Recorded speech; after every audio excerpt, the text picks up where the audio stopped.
Mapagpalang gabi mga kalingap. Dito tayo ngayon.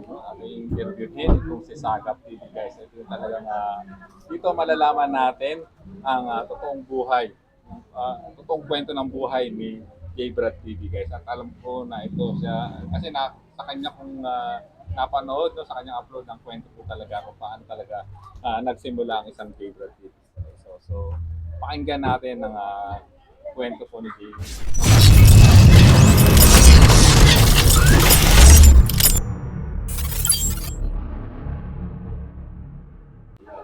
Magandang gabi sa iyo, Sagap. Magandang gabi po, Kuya Potpot.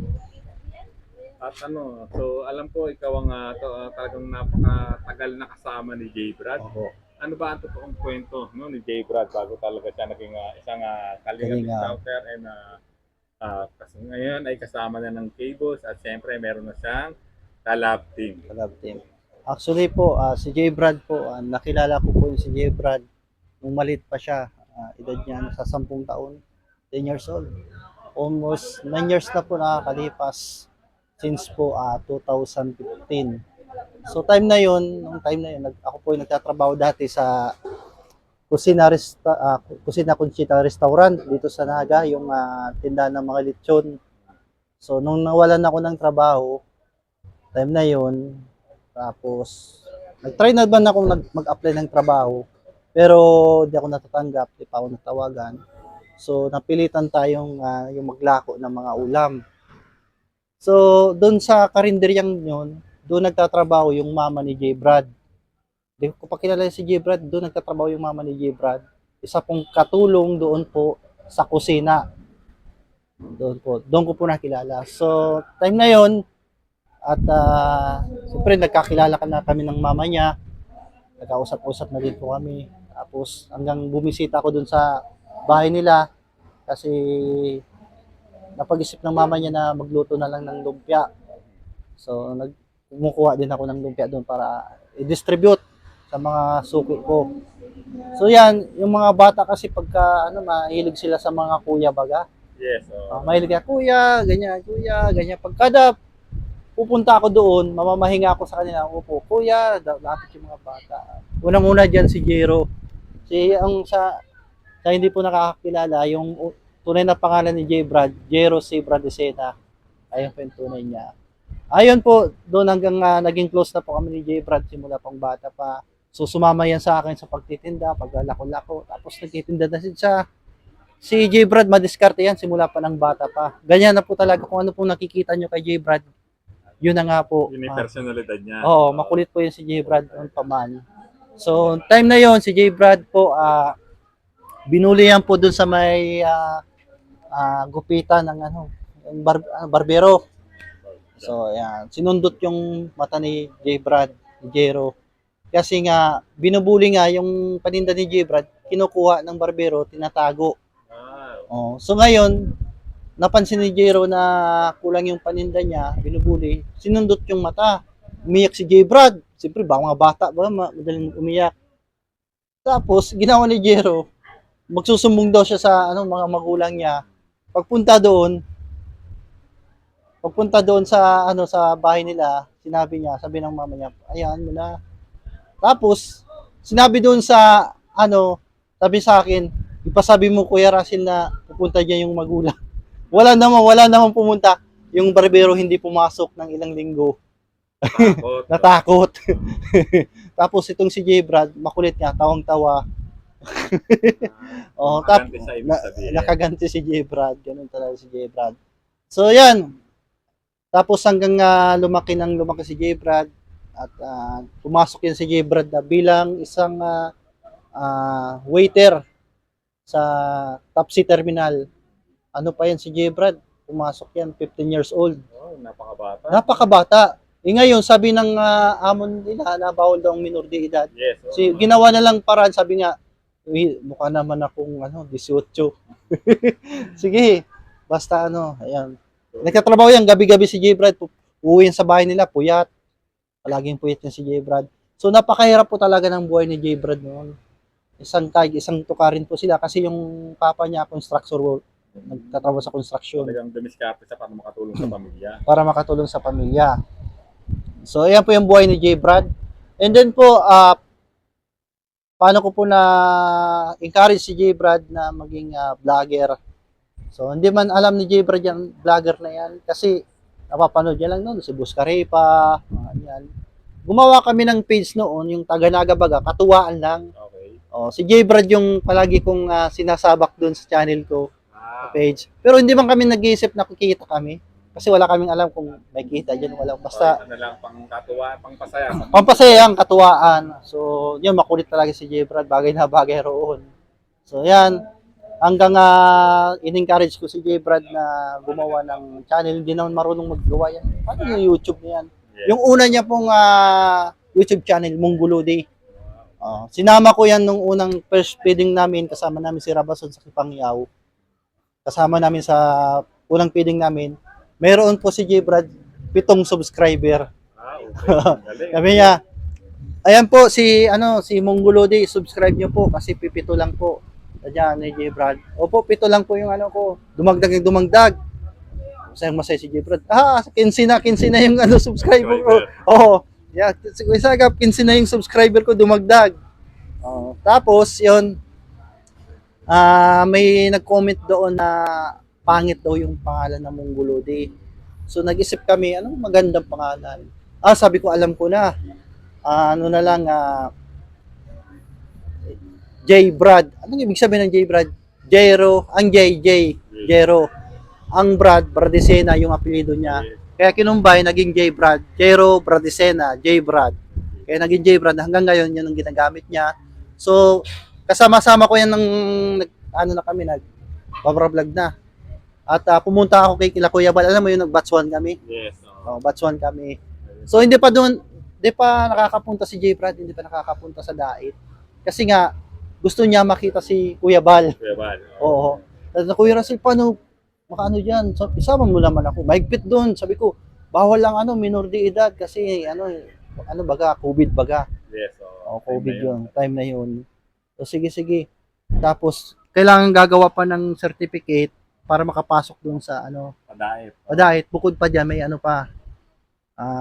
Yung ilan sa Swab test. swab test. Yung time na yon ang doon, ang bantay roon si Gabisera. Si Gab. Tapos sabi ko, may isasama ako dito, si J. Brad na vlogger. Sino ba yan?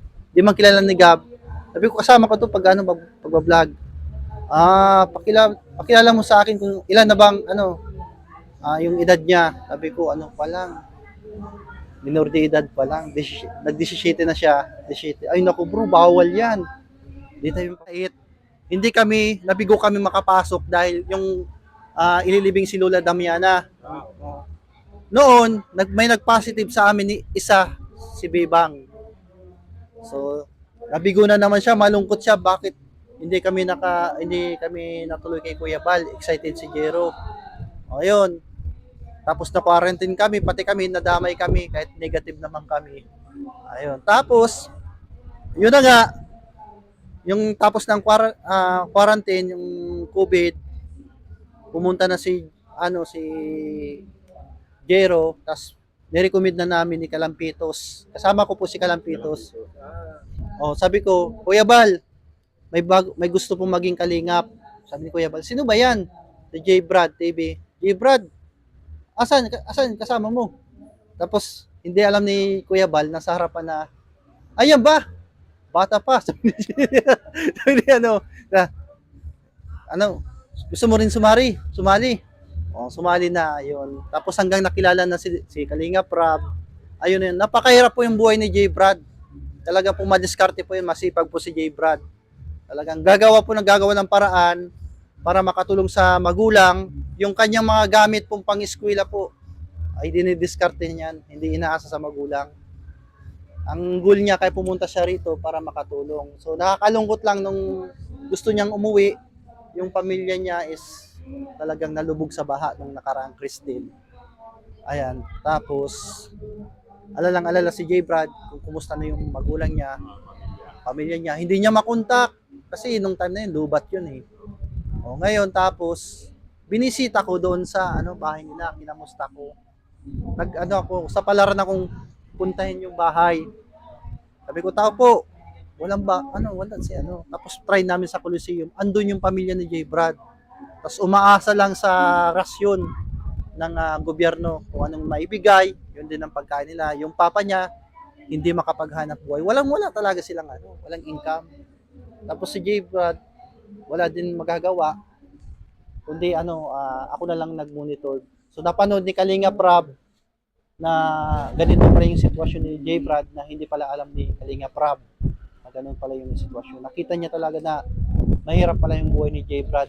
Nakatira lang sa light materials at sa squatter area. Tapos yun nga, nalubog pa sa baha. 3 damit lang yung natira sa kanila. So doon naawa si Kalinga Prab at inantay lang yung pagkakataon na makapunta ron si Kalinga Prab upang bisitahin nung humupa na yung baha. At doon na nga nakilala yung Bel Brad. Kumbaga, pero may punot dulo yan eh. Tama. May punot dulo yan kung paano pwede bang banggitin. Ano naman pwede? Nang dahil kay Midit. Ayun, yung kay Midit, pumutok yung issue kay Midit. So hanggang doon na nakilala si J. Brad hanggang marami na nagre-reaction. Tapos marami na nagsasuggest na itandim kay Milka. Kaya doon nabuo yung Mil Brad. Ayun po yung Basta simula ng bata niyan, 10 years old pa lang, madiskarte po yung si J. Brad. Wela, masayahing bata.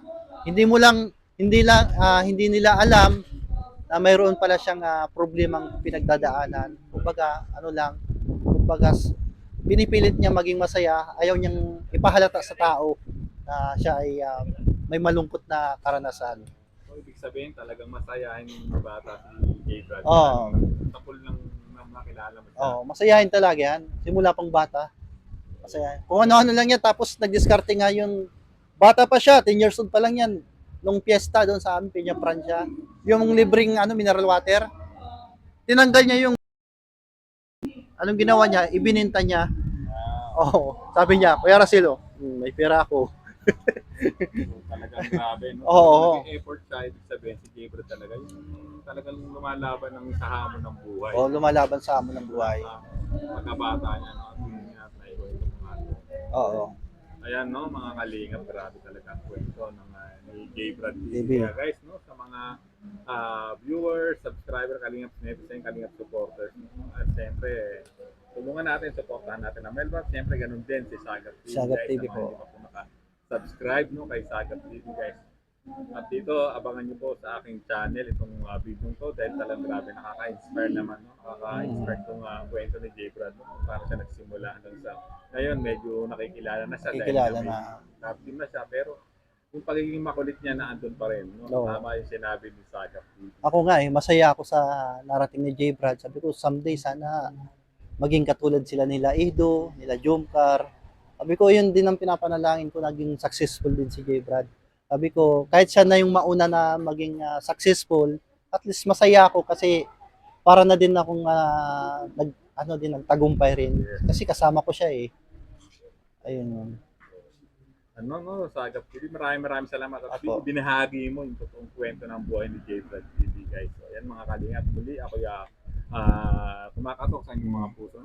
Supportahan din po natin itong si J. Brad TV, ganun din po si Sagap TV, no guys, mga kalingap partners sila, batch 1 si Sagap TV. At ayan guys, no, nalaman natin talaga ang kwento ng buhay po ni J. Brad. So ayan, no, maraming salamat Sagap TV at naway dire-diretso na lumago din yung channel mo, no. Siyempre, kaya nga tayo one kalingap ang family, siyempre tutulungan tayo para lahat tayo ay aangat. Yun din naman ang gusto ng ama ng kalingap na si Bal Santos Matubang. There's a vlogger named Kuya Papa, spreading good vibes, giving all he's got. With the camera in his hand, he hits the road, capture moments, sharing stories untold. Kuya Papa, he's the one we adore, bring smiles, he's got so much more in this crazy world. He's a ray